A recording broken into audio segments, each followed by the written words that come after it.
There we go. Hey gang, it's Yergs. We are in the Doggy Traders studios with yet another video that is this time not actually going to even be about day trading. What we're doing today is I've had such pretty sweet success with a product called Voicemeeter Banana. Sorry, I'm scrolling through to get my script ready for this. Something called Voicemeeter Banana. Voicemeeter is a soundboard, and it is a virtual soundboard. It's going to appear on your desktop, on your screen, like you're going to see in a second. And what we use it for is to control all of the audio when we're mixing a program, any content creator, and that's who I'm really doing this for, not just my usual day traders, but some of my content creators out there that might have nothing to do with day trading. My name is Yergs, and I'm a retired Secret Service agent turned successful day trader and educator. After my first year of trading, I had such a good year, I thought, I really need to share this, share the skills I've learned, share everything I've learned, and help other people have the same financial freedom that I've had and help them define their own version of that. So I started a YouTube channel. I created this brand, Doggy Traders. Let's see if that's up there somewhere. There we go. There it is. Created the brand Doggy Traders and have been going ever since. We've been going for about a year and a half. Started in Los Angeles. When we moved here to Hudson, Florida, we rebranded a bunch of things, actually created Doggy Traders, the actual brand, and took it from there. Why I started the Doggy Traders, again, my first year was very successful. I wanted to share this. The pandemic, created a bunch of growth of people from working from home, and especially on YouTube. And what I realized and what I wanted to really get out there was the fact that you don't have to be a Wall Street guy or gal to be successful in day trading and crypto investing. So I created the Doggy Traders. Why am I doing this video? I am not a tech guy. Checking my email kicks my ass. And, sometimes, that's way too difficult. That's how easy this is. Full disclosure on what we're going to do today. This video doesn't include everything about Voicemeeter Banana. And it seems as though none of us do. None of us that have created a video about Voicemeeter really are front to back, start to finish. See the link in the comments for my actual YouTube search, and you can see some of the other videos that I use to learn Voicemeeter. I just realized I need to add a camera. There it is. So let's get started.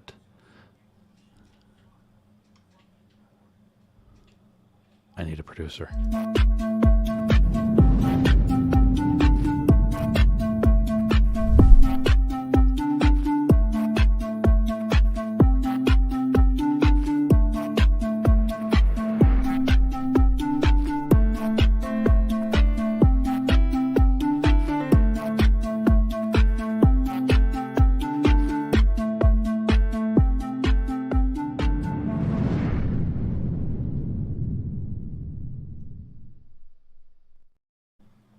So I'm going to stand for this next part because I'm going to actually give you a tour of the Doggy Traders studios. First of all, we got three pretty good quality lights that are done by a company called Great Video Maker, or GVM. I have three of them throughout the room. They're actually going to be hanging from the ceiling in enough time. We've got, let's get the mic out of the way. There we go. We've got monitor number 1 and a really big ass monitor number 2 that are both made by LG. The first one was a 27-inch. That's the one that I'm going to be sharing with you in a minute, and I want you to see that so you can have an idea, what we're all going to be looking at. And then, on that's going to be, you're going to be looking at, of course, Voicemeeter Banana. There's 3 versions of it, by the way. There's Voicemeeter, done, Voicemeeter. It's very basic. Voicemeeter Banana is the second level, and it's the most common. And then Voicemeeter Potato, I don't know why they can't go 1, 2, and 3, but Voicemeeter Potato is the one that I might be upgrading to in the next couple of months. Next thing you're going to see is Google Chrome. That's where I'm going to share some of the data where you can get Voicemeeter, as well as the actual search on YouTube where you can get other videos about this product. WordPad, the script that I'm reading from now, will also be your notes right on your screen, so that when you go through these settings, it's going to be right there in front of you. And then communication apps that we're going to set up, Zoom and Skype for us. And then I didn't use my 36-inch monitor because I don't know what monitor you have, and I'm presuming it's not going to be that big one. So everything's going to fit on the screen much better if we use a monitor that is your size. Next are the cameras. That is a Sony ZV-1, and so is that. They are real sweet cameras. They're really good for YouTube studios such as this. There's a Canon that is, it's, like Ford, Chevy. I had a Hollywood producer helping me originally set up my studio, and he said that if you're going to do predominantly video, you want to go with Sony over Canon. He's on shows like Cops and other police shows, so I'm going to guess he knows what he's talking about. See what's next. Mics. We have one. We're going to be having our other camera on. Actually, it's on it right now. That is one of 3 Shure MV7 mics. They are both USB and XLR, and they make for great. You might not be hearing me as well now because I'm standing and not in the seat where, it's designed for it to be up on your mouth, up on the mic. Kind of like what I call the radio station setup. When you see Howard Stern and a radio station or anybody like that, you see a microphone in the camera shot and in their face. If you see Wolf Blitzer from the Situation Room on TV, the camera's the mic is way up above his head, or he's got what's called a lavalier mic on his jacket. In either case, it's not a huge part of the camera shot. So yeah, that's it. I got 3 of those. And they are what's called a hardware input, meaning that it's an actual piece of equipment that gets plugged into your computer and ultimately into the soundboard. There are also virtual inputs that we'll talk about later. For this video, I'm using all of the USB connections. I'm not using the XLR connection that's also available. In another video, I did experiment and I found out that you can use them both at the same time. Why is that relevant? Let's say I had a bigger sound system and I was with a live studio audience, such as what we will be doing at one of our other sponsors. Let's throw that up there real quick. Right there. Craft Life Brewery right here in Hudson, Florida. We're going to be starting a bar tour in February where we're going to be going to local bars, and that's going to be our first one. And so to get into their PA system, I'm going to want to actually use my own soundboard or theirs and use the XLR cable to get into. That's a heavier cable and is better for using with a PA system. So that's the mics. And now the PC. This thing is amazing. This is by another one of our sponsors. Let's throw that up there. There he is. Tim's Custom Computers. Check out the link below, the comments below for a link to Tim's Custom Computer. He's pretty much a neighbor. He's only about a 20-minute drive away. He is in Port Richey, Florida, right down the road from us, and builds an amazing machine. What you're seeing right there is the top of it.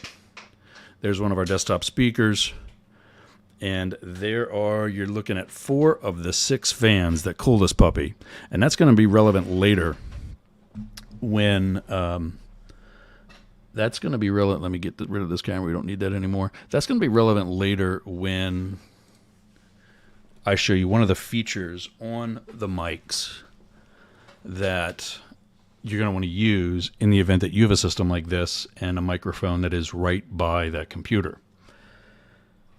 Okay, so that's everything that we're dealing with in the studio. Moving to, so my channel is called the Doggy Traders because I have 2 very large dogs, and one of them is right at my feet. The other one's behind me. So let's move into the setup for the app. In this case, for a PC, you just saw a really nice PC. I mean, I think I can talk to the International Space Station with that thing. I am also a Mac guy. I've got a watch, phone, tablet, laptop, and even another desktop in another room, all of which are Apple, all of which are Mac. And I love that as a product, but one of the things that didn't work is that right there, the Sony,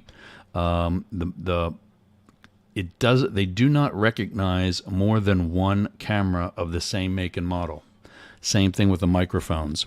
So when I wanted to have an in-studio guest, like I did for the first time yesterday, I would not have been able to have his own. He would not have been able to have his own mic. So for a professional level of production, that's an issue. So Mac users, however, will be able to follow along this presentation. Even in the setup, it's pretty much the same thing. It's going to be the same product that you're going to look for. You know your own system. So when you go into your sound settings, you're going to see what you're going to need to look for. Input, output, and the primary Voicemeeter and the auxiliary Voicemeeter, which you're going to see in a minute. Bottom line for that setup, if you're connecting the output, you're going to be looking for the input. If you're connecting the input, you're going to be looking for the, and that's going to make much more sense in a minute. I may have just confused you. Trust me, it's going to work. The one exception is with any communication devices such as Zoom, Skype, or anything else where you're going to do an audio chat. What I mean by audio chat is that you're actually talking, not typing in a chat as we know it, but actually talking to someone else. That we're going to put on another channel. That's what works best in my studio, and that's what I'm going to recommend for you unless you have other needs. So that's going to be on the Voicemeeter auxiliary.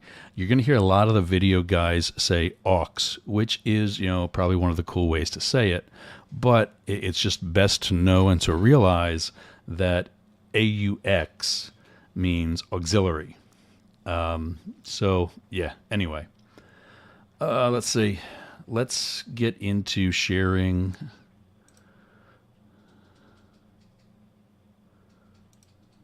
Oh, where'd that go? I think I just cut out. Give me a second, gang. Yeah, I want the entire screen for right now. There you are, and share. So that's what my left screen looks like right now.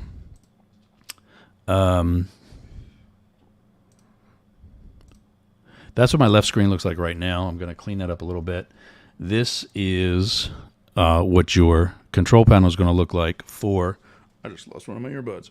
That's what your control panel is going to look like for Voicemeeter. Try to stuff that back in my ear for a second. We're going to get rid of that. We don't need it right now.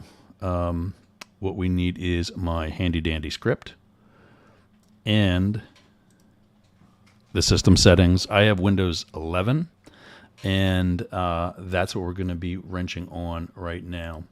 For the system output, click on sound, and you see you got output. You can scroll through and input. We're going to be adjusting both of them. In the output, you see that it's already toggled or selected to Voicemeeter input. That's where you need to be, Voicemeeter input. Then come over, and remember these settings are already selected because I've been using this. But go over to that arrow that opens up essentially a drop-down screen or drop-down box. Your audio should say, allow apps and Windows to use this device for audio. Yes, you want this to be the device for audio, and you want it to set it as the default sound device. Every time you turn your machine on, it's easier to send everything through Voicemeeter. The kicker to that is you actually have to have Voicemeeter on to even play music to your desktop speakers, but it's easy to do. Then click on is default for audio. Yes. In Windows 11, you'll see also use as default for communications. Do not click on that. Click off the screen for that so that you do not activate the default for communications as well. We're going to use the Voicemeeter auxiliary for that, so you have a separate volume and separate channel on the Voicemeeter control panel. Exit out of that and come into Make sure that my notes are in a good spot for you on the screen. Then click on the arrow for Voicemeeter auxiliary input. It's another it's another choice or another selection or another option on your output. Remember we said when you're doing the output you need the input, when you're doing the input you need the output. You notice input and input are the only ones here, so you're not going to get confused on anything. But now we do need the auxiliary. So we're going to click on that and open that up. You're going to make sure that it allows apps and Windows to use this device for audio. Do not set it as the default sound device. It is the default for communications. So if you click on it, it says also uses default for audio. No, click off. Just leave it and make sure you set it as the default for communications. That's going to be big later when you do a show and you have somebody call in and use Skype or Zoom to do so. Click out of it. And then we're going to close system output so we can better see system input. Voicemeeter output is toggled.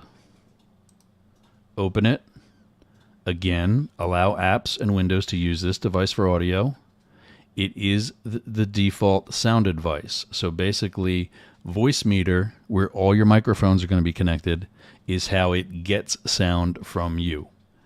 And it is default for audio. Once you've set that up, exit out. It's going for Windows 11. It's going to reopen the output. We don't need that anymore. We do need to make sure that the Voicemeeter auxiliary output in your input section is set up properly as well. Again, allow apps and Windows to use this device for audio. Set as default sound device. Right now, mine is set as the default for communications. Voicemeeter auxiliary output is set as the default for communications. Once your setting is just like that, we can back out. Close that one. Close that one. And that is all you need for settings. You can close settings. I actually wanted to show you this already. Here is my YouTube search. Most of the videos that you're going to find are Voicemeeter Banana. There is one or two that's for Voicemeeter Potato, which is, like I said earlier, the bigger version. Some of these are for the very, very, very generic version of Voicemeeter. I know it's on here somewhere. But none of them have some of the things that I'm going to explain to you. So that's why I wanted to add this to it and give you the opportunity to continue to learn. Not that any of these are bad, but what I think is that most of these are setting their systems up for gaming, not for YouTube content creation. There's one that is very specific to setting it up for StreamYard. That man right there, Francois, I think does that one. They're all great videos. It's just that this one is going to be a better design for a YouTube studio. First and foremost, you need to get the system in the first place. And this is the company VB Audio Software who makes Voicemeeter. There is the generic. That's the baby. That's the generic. That's the very simple one. If you don't have a lot of things going on in your show or in on your studio, that's all you need. But very limited, very minimal. And so if you do have any level of higher tech, I recommend what we're going to talk about, and that's Voicemeeter Banana. You're going to see in the other control panel in a minute, there's 3 opportunities for hardware inputs, 2 opportunities for virtual, and then the same master controls going out. Potato is even bigger. Potato gives you 5 inputs. If I had a big panel, or perhaps if I had the same 3 Shure microphones and the 2 wireless microphones that I have, then I would want to use Potato. And eventually I may actually just do that. And then they have a third, instead of 2 virtual inputs for sound, they give you a third option. And so we've got our system set up. Now let's set up the additional apps that we're going to use. Zoom, which just opened up on my other desktop, is the first. Open Zoom, and then come over here to this little wheel and open the settings. In the settings, click on Audio. In this drop-down box, you want the Voicemeeter auxiliary, because remember, this is a communication device. Auxiliary input. In the mic, same thing. Voicemeeter auxiliary output. Do not click same as the system. You want to make sure you take the control over exactly what's happening and make sure you manually select the Voicemeeter auxiliary output. You can see this, my voice is registering and that it's picking up my mic through Voicemeeter. So we did the speaker, we did the mic. It says on the notes there to close Zoom unless you're going to be connecting a guest. Close Zoom first. Let all of that reset and then reopen if you need to do it right before a show. Next is Skype. And that one too opened over there. So much for prepping this stuff before. Open Skype and open the settings. Little hack here. All you need to do is hit Control, comma, and it pops right open. Then come down and click Audio and Video. Scroll down. That's the video. You see me on there? Yep, there we are. Scroll down the microphone. Here's a drop-down box. Click Voicemeeter auxiliary output. They do the mic first on this one. Do not click automatically adjust microphone settings. You want to be able to do that on Voicemeeter. Leave noise cancellation off. You're going to control that on Voicemeeter. Then there's the drop-down box for the speakers. That's for your sound. Again, Voicemeeter auxiliary input. And we're done. Close Skype and the settings for Skype. Now, other communication apps and virtual plug-in cable. For any other apps you got that are similar to Skype or Zoom, such as like maybe the audio on Discord or anything else that you're going to use to communicate with, do the same procedures. Make sure that you're on the auxiliary so that it comes in on your auxiliary channel on the control board. And keep all communications. There's one communication we'll talk about, and that's actually kind of sort of a sponsor.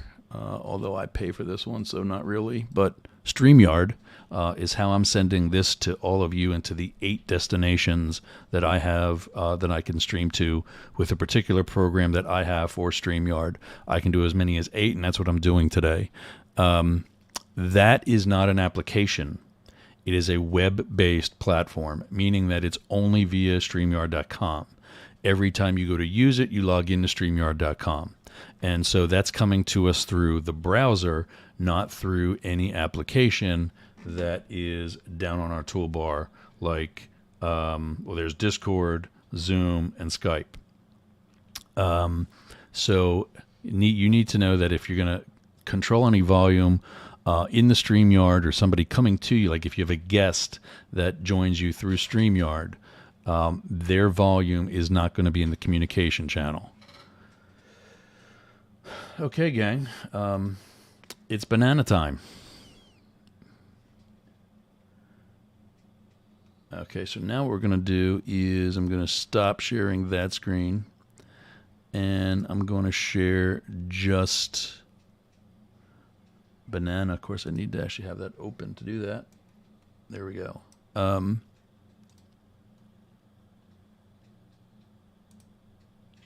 Boom. So there you go. What you're looking at right now is the control panel for Banana. There are 6 major areas of Bummer. I just realized something. We're gonna have to go back, and I want you to have the notes too. So what we're gonna do is we're gonna go back to sharing the entire screen. That way, at home you got the notes as well. I just enlarged mine to just test it out. Looks pretty good. Everything's readable. Nice. So, back from commercial. What you see on your screen now are my notes, and now your notes, as well as the banana control panel. There are 6 major areas of the banana control, of the Voicemeeter banana control battle.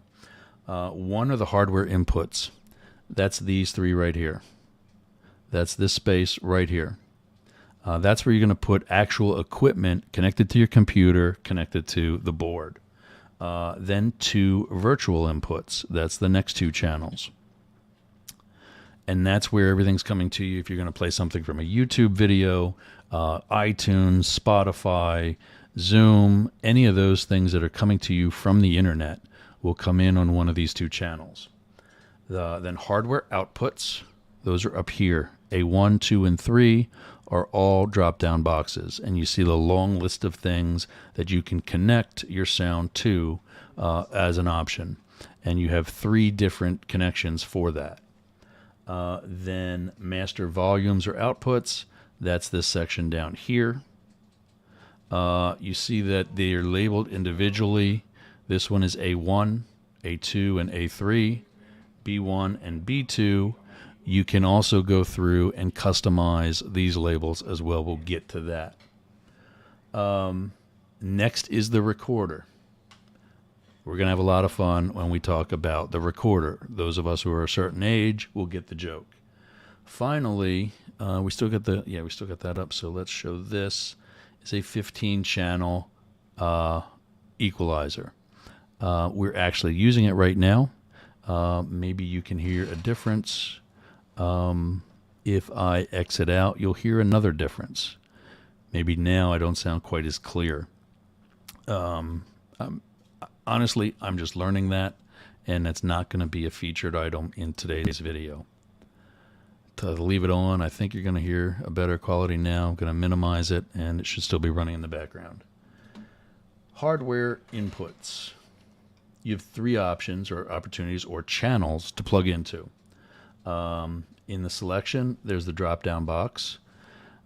Here's channel 1. Click on that with left click and go through any of the different options that you want to put on channel 1. You see that I'm already Jurg's Shure mic. In those settings that we were in earlier, I pre-labeled my mic, this one right here, Jurg's, so that whenever I need to connect to it, it's already labeled according. I don't have to test which one, the volume works for and which one it doesn't. I was just looking around the corners. It will check 1, 2. Okay. It will automatically be there for me. Now, because I just clicked on that, or maybe I did it earlier to preset, but either way, remember these are customizable. So where you see hardware 1 on your screen, we're just going to type in Jurg's and enter. And now that's labeled for me, both at the top of the channel and on the slide volume, which we'll talk about in a second. Right now I have these customized as guest left. There's a microphone right there to my left, and guest right. There's another one over there that we're going to hear in a second as it picks up the fan noise from my computer, and we're going to drown that out.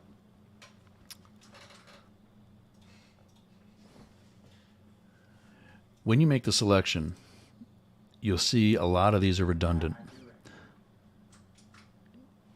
Jurg's Shure mic, MME. Jurg's Shure mic, WDM. One of the things that I don't exactly master yet, but have an understanding. WDM means it is dedicated to one device and therefore not used on others. I don't know how that works, but that's the description I was given. If you want it to be universal for any particular applications that this mic is going to be used for, you want to click this one here, where we already selected. And that's the differentiation between WDM and MME.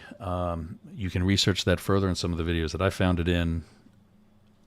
Let me get my ugly face centered in the screen. There we go. So in that drop-down box, select the desired mic or other inputted hardware, and off you go. Channel 1, that column that we're in, is usually yours, and that's why we labeled that Jurgs, because that's me. Right-click on that gray label at the top to make that change. That's a left click. Right-click. When you don't exit out and try to do another one, you hear that sound. Guest left. Guest right. That one is editable. That's one of our virtuals. This is not a drop-down box. These are drop-down boxes, those white areas there. This one is not.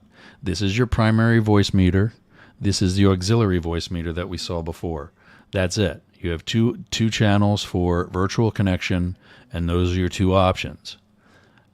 What we did was we set up everything to go through the primary voice meter, VAIO, and then we manually set up Zoom and Skype and any other communications that we'll use later to go through Voicemeeter Auxiliary. Now you see we can control volumes separately, one from the other. Next coming down is the IntelliPan. This is awesome. Right now,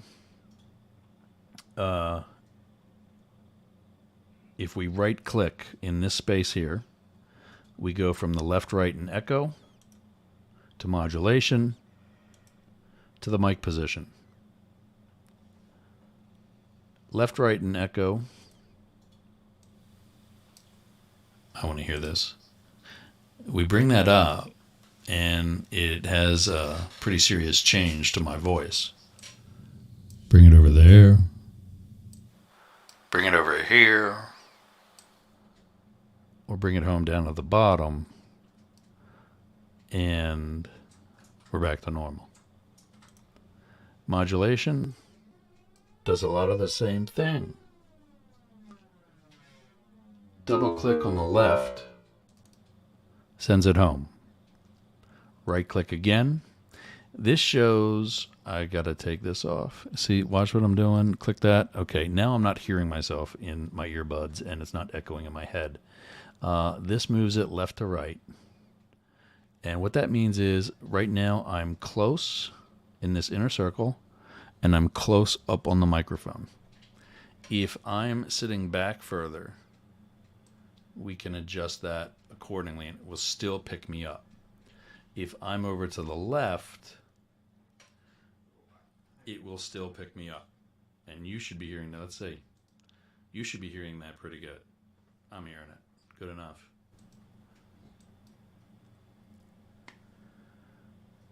Compressor and gate. Some microphones require a compressor. That's it right there. The Shure with the USB connection does not require that. You can see that the reading for the compressor is 0.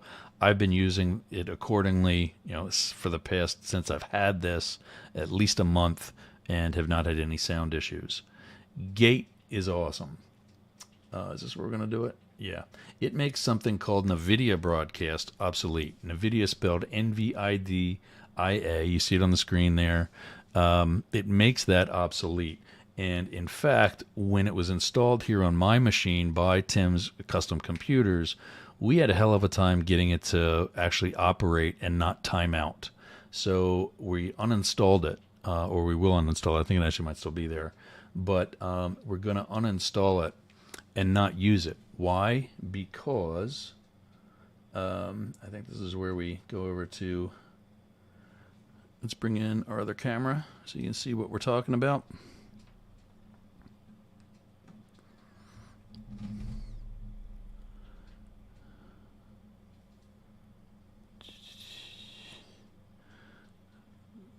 In the top right corner of that second camera shot is mic number 3. Let's make that go hot. And you actually might hear me a little bit, kind of sort of in the background with that, maybe picking me up. What we're going to do now is mute mine.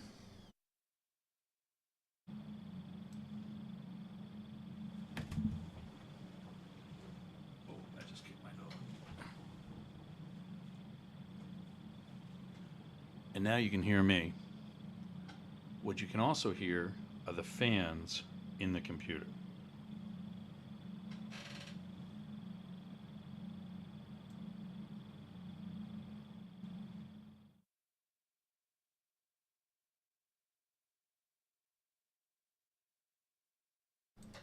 By using the gate, it's kind of like a gain, and we've set the gate on that mic higher, that 6.4 with this dial right here. And now you see no activity over here. We bring that down, it starts bouncing, it's picking up my voice from across the studio and also the fans. I won't say anything and watch what happens.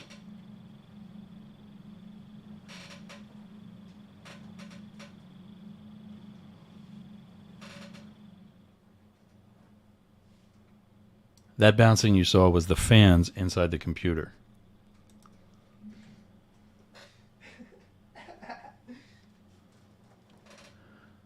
What you're seeing now, you see the green level because I'm talking into the microphone.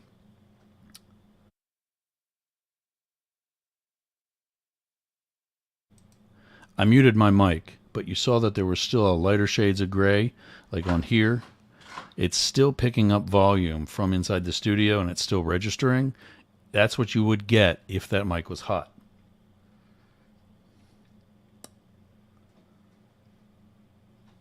And then, okay, on to the slide volume. 0. We can set that. You can also right click on it and set that to anywhere you want. Let's say 3.0, enter, and it automatically takes it up to that. You can slide it to wherever you want it to be as well. Left click on it twice, sends it home to the neutral.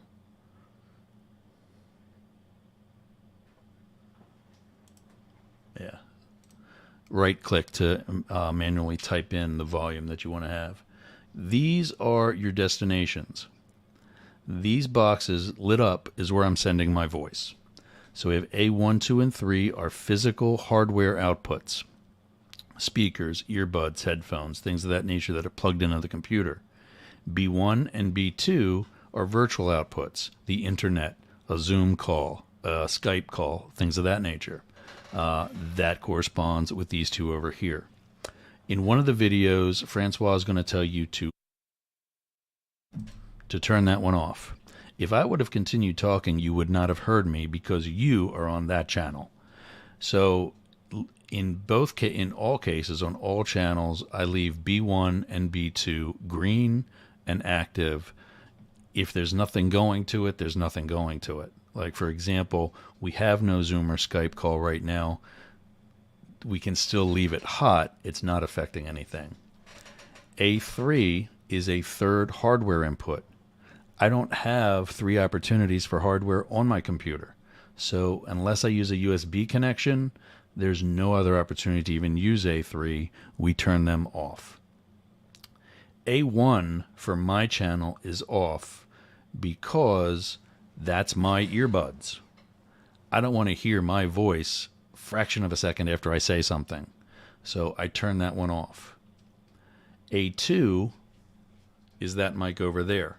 They're connected to the other output, so I want to hear them in my earphones or earbuds. Likewise, when I had Reggie here yesterday, his was off. Mine was on. So he was hearing me in his headphones, but was not hearing himself echo in his head.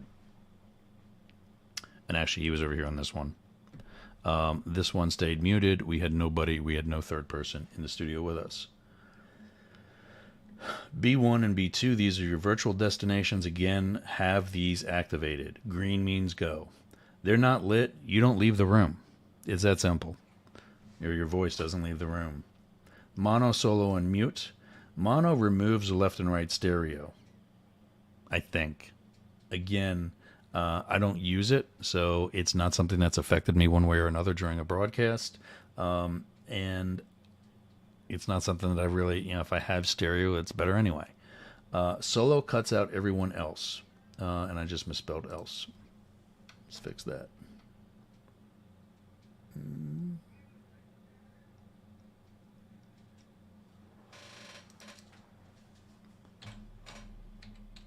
Little dyslexia kicking in. And that just makes it solo. So watch this. Well, everything else is muted anyway. Actually, see that? It's saying, hey, you want to be solo? You need to mute that.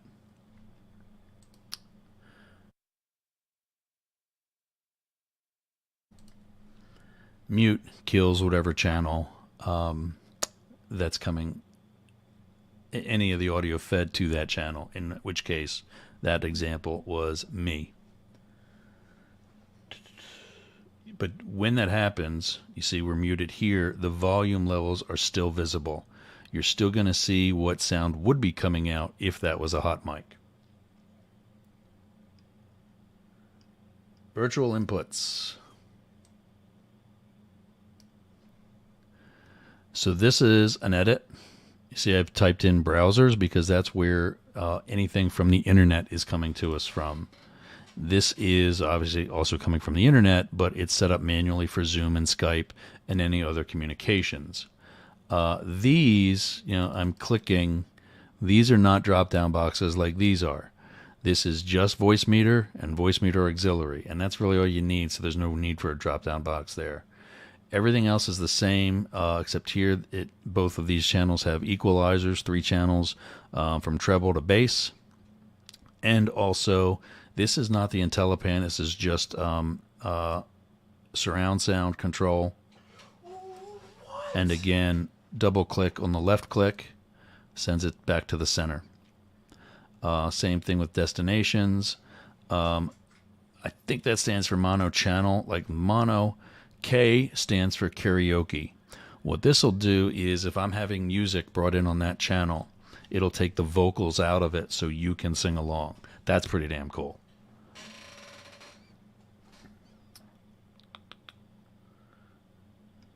Just want to make sure I get everything still.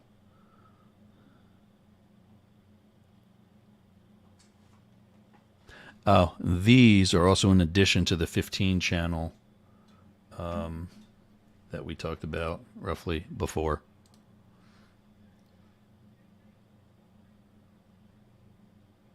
Hardware outputs. Up here in this corner are 3 drop-down boxes, A1, A2, and A3. In A1, we've selected an output that I've pre-labeled phone's top. That's for headphones. That's a jack that's at the top of the computer. And we still got that camera, so let's use it. That is that one right there. And it goes to a Y cable. And on the left, you see the cable for my earbuds. A2 is the line out in the rear. If we go around the corner of the machine there's a plug there in the back that's hooked up to our desktop speakers and another Y cable, actually, one of which is to the desktop speakers, the other which is to another headphone. That would be labeled the headphone for A2. That's how you can have the in-studio effect of your guest hearing you but not themselves, and vice versa. We don't have anything for A3, so it doesn't show up here. There's nothing that we're using it for. Master volumes. This is your master output.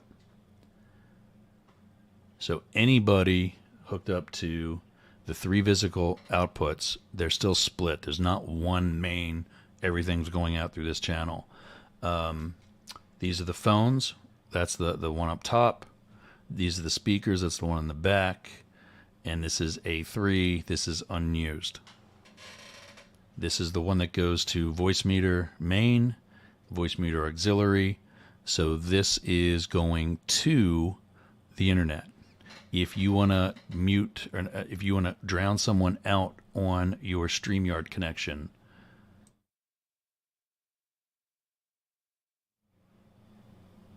I'm guessing you didn't hear me a second ago. If you're talking to somebody on Zoom or Skype and you want to mute them out so you can talk about them behind their back, even though you still got a camera on you, it would be that one there. Or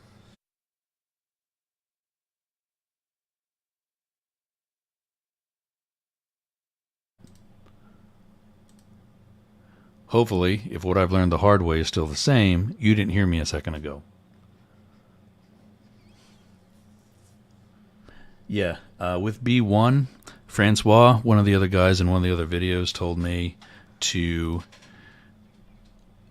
click off of B1, that you won't need it. Well, in this case, unless you have somebody on Zoom or Skype, you won't need B2. It does not hurt to leave them on. That way, when the day comes that you do have it and you forget to activate it, like I did an entire show muted, not because my mic wasn't hot, but because I was not broadcasting out to the internet. Next up is the recorder. Here we go. For us men of a certain age, many of you may not be able to tell us what this thing is. That is a cassette tape. Tape. How long has it been since you put any voice on tape? Well, we even still say that. Let's go tape record. Let's go record. This is what we used back in the 80s. And they want their tech back. As far as active destinations, you're recording audio from the entire system. If you press this button here, and let's go through those. Rewind, fast. That's actually backwards in the notes, by the way. This one is rewind. That's fast forward. That's play. If you've got something you recorded already, you can save it. You can create a file. You can keep it on your hard drive. You can bring it back and play it. You can stop. If we're done listening to something, you can rewind to find something and hear it again. This button here is record. If you want to record a new portion, this is good if you're using this. If you have a podcast that's not audio, just turn on everything right here on Voicemeeter and off you go. It creates the audio file for you. Finally, the 15-band equalizer. As I said before, honestly, don't know a whole heck of a lot about that. And fun fact, I'm actually tone deaf. I really don't hear a lot of the finer points anyway, so I don't use it. I have somebody else set it up for me. That is everything, gang. I want to thank you for listening, for watching, for having a look at this. Please like, share, subscribe. That's where we're at right there. If you want to watch this, I left that on too. I should have put that one on. Boom. If you have StreamYard, quick fact about that, and you have the free version, that is the only logo you will see up in your corner. You will not be able to change that. Because I have a paid version, I can put that one and anything else that I create. Canva is pretty awesome for that.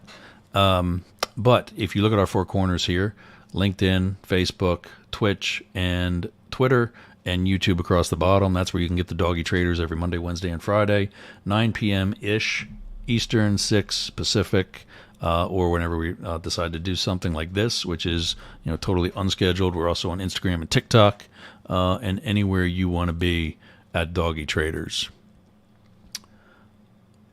What else? We talked about that. Back over here. Yeah, in the comments, any questions you have, you can put in the comments on our YouTube channel, again, at Doggy Traders, or you can email me. Lars is watching. Thanks, buddy. Hopefully, if you guys do anything like that, this helps you out too. Lars is a trading buddy of mine from over in Europe.